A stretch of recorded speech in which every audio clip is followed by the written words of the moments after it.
So this week I'm talking about the report from McKinsey, which doesn't use these words, but it's basically saying we do have a leadership crisis because only 25% out of the 2,500 business leaders said that they had leaders that were inspirational and fit for purpose. So that says to me, crisis.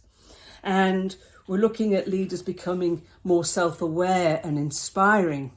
And yesterday I talked about leaders being able to lead themselves, lead a team of peers in the C-suite, and to lead across the organisation.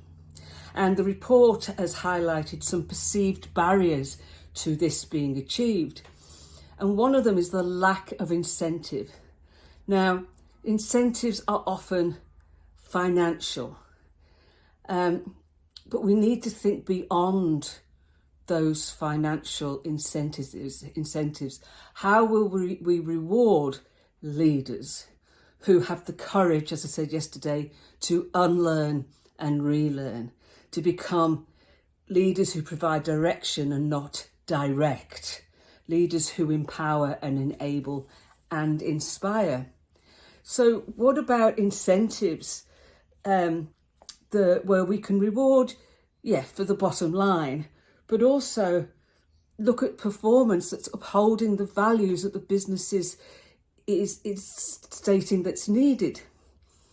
So we need to look at how the leaders leading themselves, how self-aware are they, how well do they self-manage in various contexts, how well do they lead teams, and how well can they connect teams across the organisation.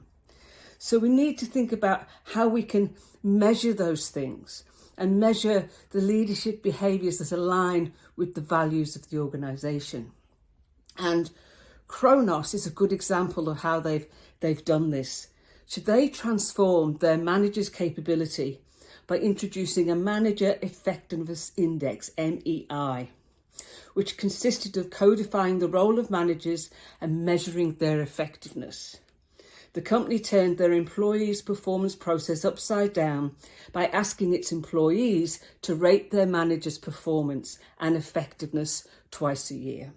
60% of a manager's bonus is based on financial performance and 40% based on their leadership skills.